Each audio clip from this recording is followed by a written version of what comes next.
L'île japonaise d'Okinawa fait partie de l'archipel des Ryukyu, entre Taïwan et l'archipel principal du Japon. Un climat subtropical y règne, chaud et humide, et permet à une jungle de s'étendre sur les petites montagnes calcaires, issues d'anciens sédiments coralliens. Ces roches calcaires abritent des bassins souterrains et de nombreuses résurgences se trouvent dans les montagnes, ce qui conduit à la formation de plus de 300 ruisseaux et rivières permanents, parfois en interaction avec des cours d'eau plus éphémères, issus du ruissellement de l'eau de pluie. En bref, dans la forêt, l'eau circule beaucoup. À la tombée de la nuit, les ruisseaux s'animent.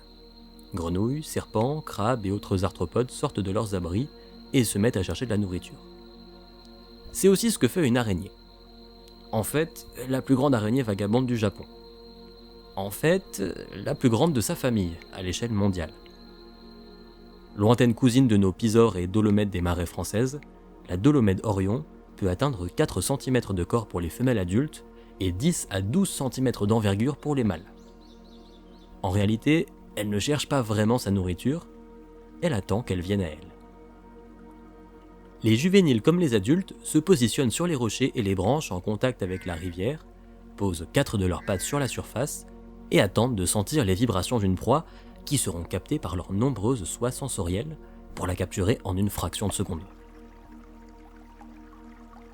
La proie est tuée avec du venin, mâchée entre les chélicères pour faciliter la digestion, et son intérieur liquéfié par des enzymes est aspiré au travers de la bouche, située derrière les chélicères, par le tractus digestif musclé qui fonctionne un petit peu comme une pompe. L'araignée ne se nourrit que de liquide, et donc ne rejette que des liquides. La grande taille des adultes leur permet de s'attaquer à des crabes ou même à des vertébrés comme des poissons ou des grenouilles. Après la chasse, la toilette est nécessaire. Les pattes doivent rester propres pour conserver leur acuité sensorielle. Comme tous les arthropodes, les araignées grandissent en muant. Elles s'extirpent de leur ancienne cuticule et grandissent d'un coup, profitant d'un corps momentanément mou. Ne reste alors derrière qu'un exosquelette vide et fragile, abandonné aux intempéries. C'est une araignée qu'on retrouve donc en forte densité dans certains ruisseaux de montagne. Comme beaucoup de représentants de sa famille, elle est semi-aquatique. Elle est capable d'utiliser la tension superficielle de l'eau pour se déplacer à sa surface, en répartissant son poids sur ses 8 pattes et son céphalothorax, la partie de son corps qui comporte son cerveau et ses pattes.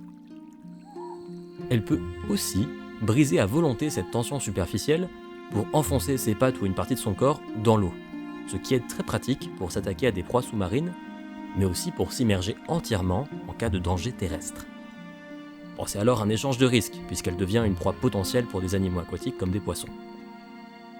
Un maillage dense de tout petits poils parsème son corps et emprisonne une bulle d'air, ce qui lui donne cet aspect argenté, et elle peut ainsi attendre plusieurs dizaines de minutes de ne plus sentir les vibrations liées à la menace pour remonter sur son support juste au-dessus de la surface.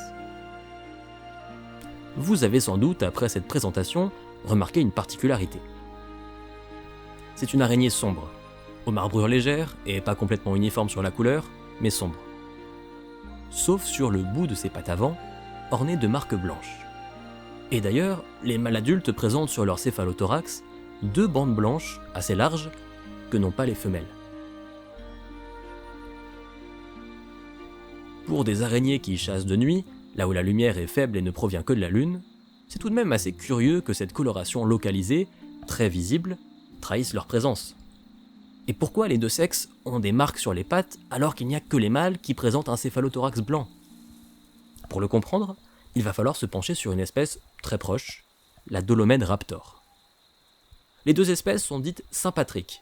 Elles se sont différenciées relativement récemment et présentent donc beaucoup de points communs.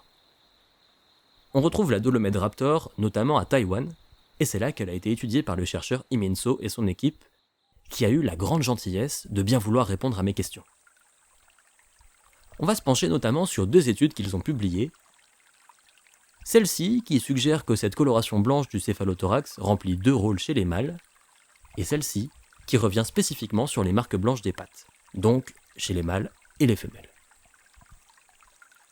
Alors pour des raisons d'ordre purement pratique, même si dans les études on parle de dolomède raptor, les images que vous verrez seront des images de dolomède orion, parce que ça fonctionne vraiment pareil chez les deux espèces.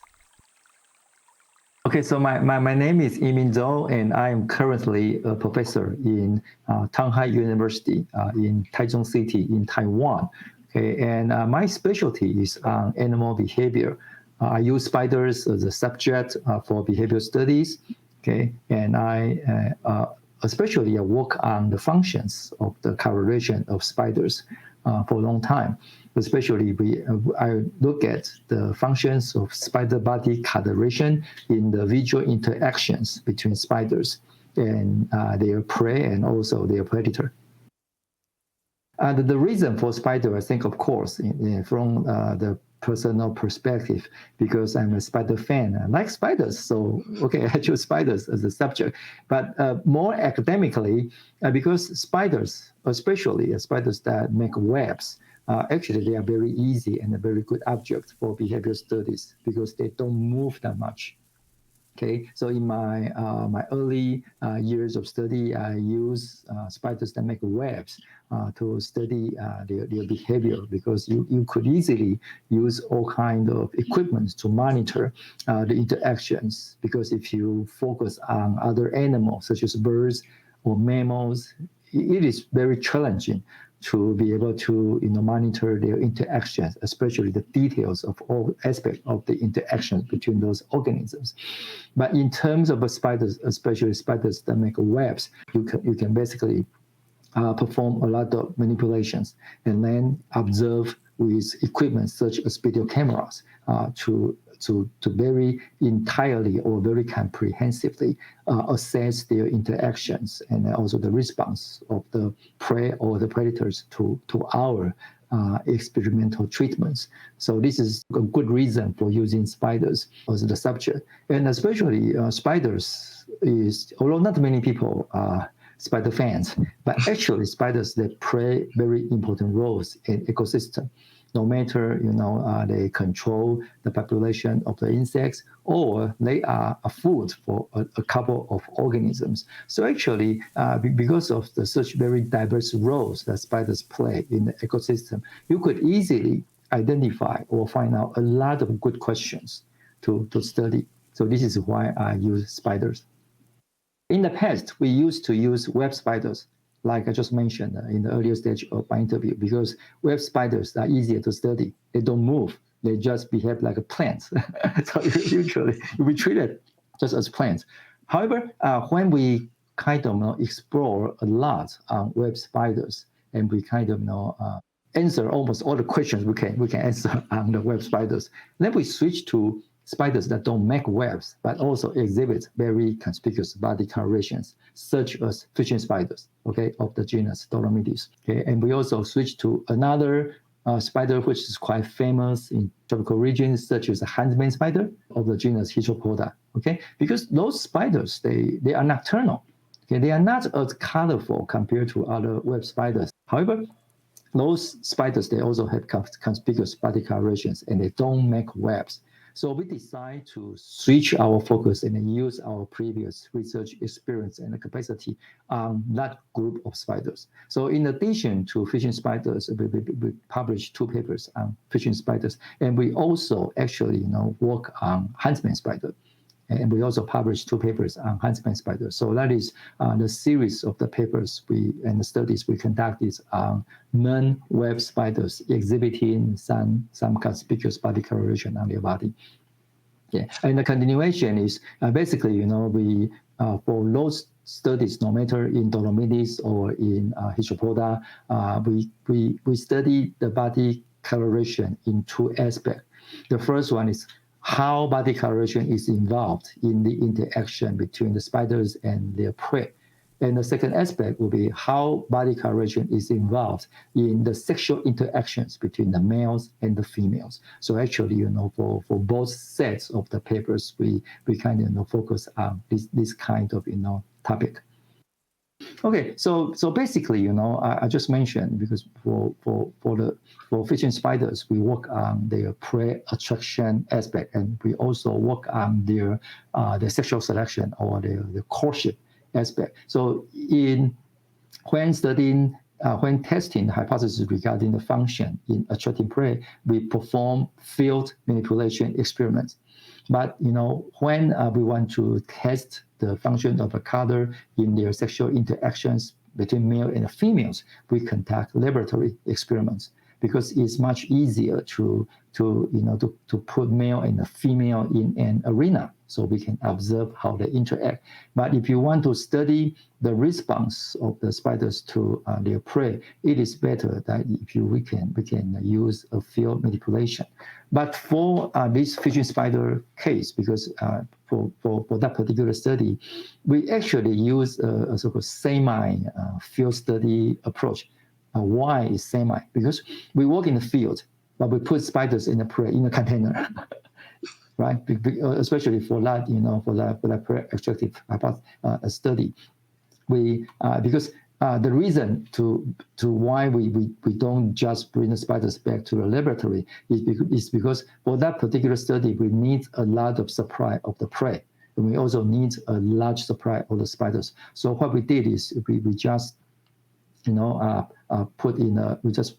the big arena very close to the natural habitat of the spider, and we kind of put small sand and stones, put water and put spiders in, and we put grasshoppers. Okay, that is the major prey of this particular kind of spider into that arena, and we use a video camera to monitor their interaction. However, in addition to that, we also perform a field manipulation. That is, we want to test the responses of the prey to the presence of the spider. However, since those fishing spiders, they move all the time, actually, it's unlike the web spiders. The web spiders will just stick to their web. They don't move anywhere. But for fishing spiders, they move all the time. So we use a model approach. We use dummies. We first measure the body coloration of the spiders using a spectrometer. So we realize the spectrum of the different body parts. So we choose material which is cardboards exhibiting similar reflectance spectrum of the real spiders. We make dummies, we make models of those spiders, okay, following the size and the body coloration pattern, and we put it in the field. And we use infrared video camera to monitor the response of the prey to those models. And those models, by using those models, we could easily manipulate the body coloration. We can use models which mimic the body coloration of the spiders. We can also remove the conspicuous part. Okay, so by comparing the response of the prey to those two kinds of models, we can realize the function or the presence, whether the presence or absence of the body coloration will affect the encounter rate or the approaching of the prey to those models. For the prey attraction part, we conduct two studies. One is directly in the field, and the other one is in a semi-field study manner. And for the sexual interaction study, that's purely laboratory studies. We bring male and the females, because we don't need to worry about prey. We just need to use male and the females. So we bring the spiders back to the laboratory, okay, and in our laboratory we observe them during the nocturnal condition and monitor the response of the females to males receiving different kinds of treatment. Okay, and the one treatment is removing all the white hairs from the body to remove the conspicuous signal, and the other treatment is, we keep the conspicuous signals, and we monitor the response of the female to them, and we will record the courting success of the males receiving different treatment, and try to, come up with the conclusion about whether those conspicuous body parts that play a role in males' courtship behavior towards the females. Especially, for the field experiment, since we use dummies, we don't use real spiders. Okay, so actually there's no restriction or any kind of limitation. And especially in Taiwan, for fishing spiders and also for the grasshoppers, usually you don't need to apply for a permit. And actually, we don't sacrifice the animals, which make our study, much more not that relevant with ethical issues. And on the other way, for all the laboratory experiments, when we finish the study, we release the animals back to their field because in Taiwan it's quite easy to get those material. One of the criteria we decide what subject to study is how convenient it is to collect the material from the field. Unlike some colleague in maybe North America or in Europe, if they want to study some tropical or subtropical study, they might have to purchase or they might have to transport all the way from a very long place. But we just get in the car and drive for 30 minutes. We get to our study site and bring some spiders back. So actually, for those two studies, we don't need to pay too much attention on the ethical processes because for some other animal, you have to get a lot of papers in Taiwan, especially on vertebrate. You have to get a lot of papers. You have to, get your application, go through a lot of committee meetings, all this kind of thing. Then you have to wait maybe 6 months for the completion of the whole process. Then you can begin your study. For example, if you want to do similar things on a bird, believe me, you won't believe how much work you have to do. But for spiders, actually, right now in Taiwan, we don't need to. There's no law to enforce us to do such kind of thing. From the occurrence of the idea, okay, and then to the final publication, usually it takes 4 years.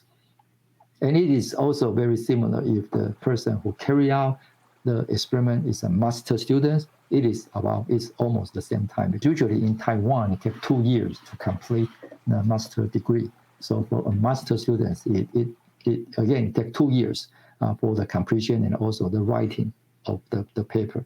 They could do a lot of things more independently, but it will take another 1 or 2 years for submission, writing, and just the submission itself.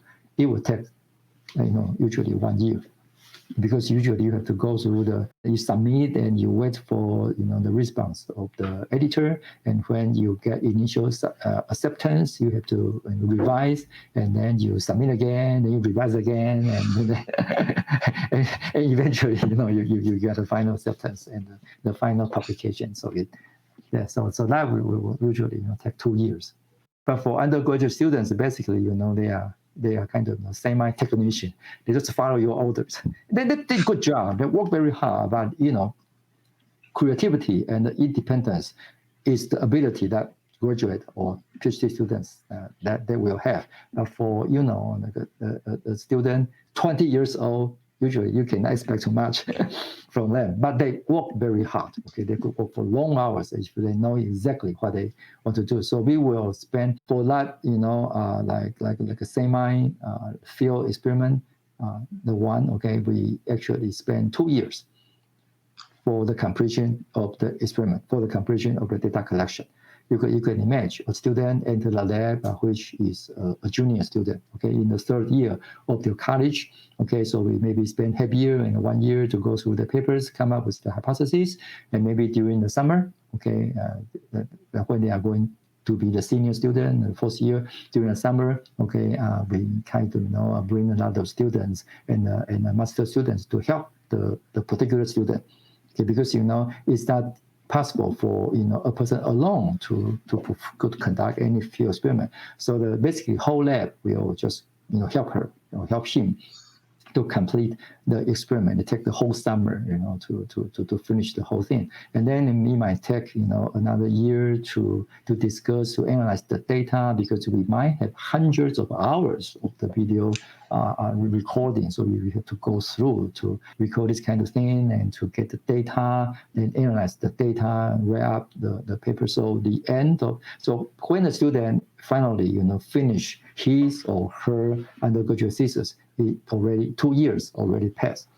And then it might take another 1 or 2 years for the paper to publish, because we have to totally rewrite the whole thing, because the work of undergraduate students and the paper that you can actually submit to the journal, they are totally different kind of things. Even though they have the same data, same conclusion, but ranging from the writing of the introduction, to the interpretation of the result, discussion, you can imagine that if you have to put in a lot of the effort to rewrite the whole thing. Et donc, pour résumer rapidement, sur ce genre d'études, entre la question initiale qu'on se pose et la publication de l'article, il s'écoule environ 4 ans. C'est bien sûr très très variable, et plus il y a de données à traiter et à analyser, plus c'est long. Et sans compter bien sûr le temps d'expérimentation et de collecte des données. La coloration blanche chez les mâles s'est révélée avoir 2 rôles. Un rôle d'attraction des proies, et un rôle performatif dans la reproduction, les femelles acceptant plus facilement les mâles présentant la plus grande zone blanche sur le corps. L'étude des marques blanches sur les pattes a confirmé le rôle d'attraction des proies. Notamment, les grillons perçoivent ce blanc, particulièrement sur des surfaces foncées. La Lune étant théoriquement la seule source de lumière nocturne, c'est sa lumière qui va se refléter sur les marques blanches et qui va créer un contraste fort avec le corps foncé de l'araignée. Les araignées utilisées ne sont pas malmenées et sont ensuite relâchées sur le site de leur capture. Ce rôle de la coloration blanche étant au moins en partie expliqué, j'ai demandé à Emin So si son équipe avait rencontré des surprises en travaillant sur ce sujet, et quelle influence les résultats de ces 2 études avaient eu sur les travaux qu'ils avaient menés par la suite. Et je dois bien dire que je m'attendais pas à cette réponse. Je vous laisse sur cette explication, qui me fascine, puisqu'elle montre qu'en partant d'une question sur un petit détail, pourquoi cette araignée a une tache blanche là, on arrive petit à petit à des questionnements bien plus larges et fondateurs. So we were inspired by such findings, and we decided to switch to another subject, which is huntsman spider, which is larger because and also more widely distributed in the world, which it belongs to a taxa which is more contains more species and it distributes in more areas in the world. So we decided to conduct a similar approach because in huntsman spiders, they also have a conspicuous white stripe on the face region. So we also perform very similar experiment. But in this case, instead of using dummies or model spiders, we use real spiders. So we discover actually a lot of in the natural habitat of those huntsman spiders, the prey will also be attracted by the conspicuous body stripe on their body, and we also conduct the lab experiment using the huntsman spiders, and again we manipulate the white stripe on their face. We also found that the females will not accept the males without that white stripe. They will just cannibalize those males. So again, we kind of provide evidence. Even in nocturnal spiders, the conspicuous body coloration may also play a very important role in the interaction. So the evidence from the fishing spiders and also the evidence from the huntsman spiders kind of repeatedly confirm a very important aspect. That is, even for nocturnal animals such as spiders, body coloration signal also play a very important role in the courtship interactions of those organisms. So perhaps in a whole lot of nocturnal organisms, okay, they, in addition to sound, which is auditory signals or chemical signals, maybe visual signals also play very important roles in their sexual interactions.